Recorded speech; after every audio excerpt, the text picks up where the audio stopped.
Olá!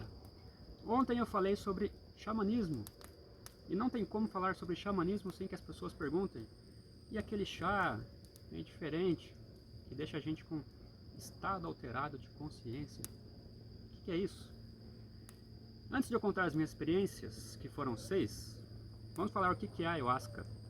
É um chá produzido no feitio que leva alguns dias para ser produzido em um processo extremamente elevado, espiritual, e que vai dois componentes: folhas do arbusto chacrona, que contém dimetiltriptamina, conhecida DMT, e o cipó de mariri, que contém inibidores da monoamina oxidase. Se eu estiver errado, vocês me corrigem. É isso daqui? Não, isso daqui é só para ilustrar. O que faz isso, essas substâncias? DMT é uma molécula que a gente já tem dentro do nosso organismo, que dizem os estudos que faz a nossa conexão com o alto. A ciência chama de molécula do espírito. É produzida na glândula pineal, que é a glândula que faz a nossa conexão com o mundo extrafísico. O DMT, que tem nas folhas, a hora que passa pelo sistema digestório, ele acaba.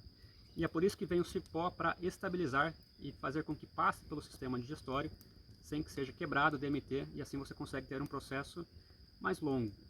Tá? Importante ressaltar que essa bebida é uma bebida enteógena e não alucinógena psicodélica. Qual que é a diferença? Alucinógeno é o que tira você do seu estado de consciência, que tem uma finalidade que não é o enteógeno. O enteógeno tem a finalidade de despertar o seu Deus interior. Vem do grego, ente, para dentro.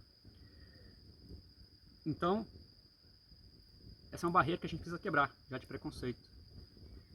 Eu demorei muito para quebrar essa barreira. Por muitos anos eu tive preconceito contra a bebida. É preciso um certo cuidado com isso. Para quê? Se você entrar naquele site do ML, você vai achar para você comprar. E tem pessoas que bebem como se fosse Coca-Cola. Porém, não é assim que se faz. É muito importante que você esteja dentro de um ritual, de um lugar que seja protegido pelos seres espirituais, onde as pessoas vão com essa finalidade de se conhecer melhor. E nessa finalidade de se reconhecer melhor, é o principal ponto da ayahuasca: autoconhecimento. Ontem eu assisti um vídeo em que o ser que se manifestou é um arquétipo, é uma forma de pensamento. Lembra que eu já falei aqui que quando a gente pensa em muita coisa, a gente cria algo, e esse algo pode ter vida? É algo artificial, inteligência artificial que a gente cria. E é o Deus da lâmpada, como se fosse, né, o mestre dos desejos. E o que ele falou que as pessoas pedem muito para ele são coisas materiais. E ele falou algo que eu até anotei depois lá: nunca me pediram para conhecer si próprio, eu quero me conhecer melhor. Olha só. E quando a gente participa desse ritual da ayahuasca, a gente vai para isso, para nos conhecermos e para enfrentarmos as nossas sombras. Esse ritual, não estou recomendando que você faça, tá? É muito importante isso. Eu não recomendo nada aqui, eu só trago as minhas experiências. Tá? Dependendo da pessoa, ela passa pelo que a gente chama de peia, que é aquele momento um pouquinho mais pesado, onde coisas que estavam embaixo do tapete são escancaradas na tua cara. Você quer esconder, mas você tem que corrigir isso daí, filhão. Existem 4 formas de limpeza, que é muito importante fazer as limpezas. Na primeira experiência que eu tive, eu passei pelas 4.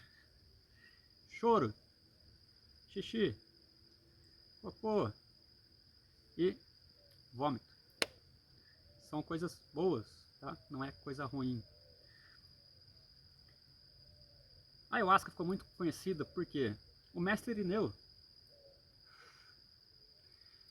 ele, na década de 30, se eu não me engano, ele fundou, né, porque ele fez várias expedições lá pela Amazônia, e ele trouxe a bebida, o chá, e fundou uma ordem, né, uma igreja do Santo Daime. Hoje existem outras vertentes também religiosas, que União do Vegetal, essas duas são bem sérias. E existem lugares que são universalistas ou xamânicos, que é os que eu frequentei até hoje. Falando das minhas experiências, eu não sei quanto tempo eu tenho, tá longe aqui. Tenho mais 4 minutos, meu Deus. A minha primeira experiência foi em julho de 2019, em Botucatu, num lugar bem afastado, no meio das montanhas. E eu tive uma experiência muito forte com a minha ancestralidade primária, né? Com a minha mãe, que eu tinha coisas para resolver que estavam pendentes. E teve um momento que eu a vi segurando a mim enquanto eu era bebê e ela me amamentava. E eu de alguma maneira consegui sentir o amor que ela sentia por mim. E eu lembro que nesse momento eu chorei assim copiosamente, que é uma das limpezas, né? Depois veio meu pai, que já está, né, desencarnado, o meu avô desencarnado, minha avó. E depois das conversas que eu tive com cada um, que eu ia me afastando, conversando com eles, eu fui tragado por esse... E eles falavam assim, vai, agora é com você. Foi lindo, né? Eu senti uma conexão com todo muito forte. Na segunda vez, eu fui em São Carlos, no final daquele ano,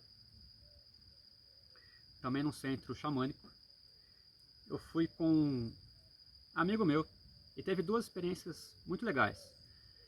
A primeira foi, eu consegui ver desde a criação do universo, tudo surgindo, até que chegamos na Terra, e eu vi a criação da Terra com todos os seres que aqui viviam, um espermatozoide surgindo, um zigoto, um feto, um ser humano. Foi uma coisa maluca, assim. E a mãe de um amigo meu, que tinha desencarnado fazia poucos meses, veio para mim e falou, não vou falar o nome aqui, né, não precisa, fala para ele me deixar ir, né? Esse amigo meu ficou com raiva de Deus, das pessoas que não conseguiram salvar a mãe, né? E esse sentimento baixo desse meu amigo estava prendendo a mãe aqui em esferas baixas, e a mãe queria sair, né? E aí eu tive uma conversa com ele, e ele, né, acabou libertando a mãe. Nessa vivência também vi gnomos. Teve um momento que eu abri os olhos, olhei para baixo e em volta de um amigo meu tinha gnomos fazendo ciranda em volta dele. Eu achei que eu estava maluco, mas foi muito, muito legal. Uma terceira vez, também foi nesse mesmo instituto. Eu estava em uma depressão profunda. E não é recomendado fazer quando você está com depressão. Mesmo assim eu fui. E não foi uma experiência muito boa. Tá? Foi só peia. Peia atrás de peia. Enfim, foi muito ruim. Não vou nem falar aqui. A próxima vez foi em Araraquara, Instituto Xamânico Om Mani Padme Hum, que eu recomendo demais. Pessoas do Brasil inteiro vão para lá. Tenho mais um minuto. E aí, nesse lugar, que é ecumênico, foi a experiência mais maravilhosa que eu tive na minha vida.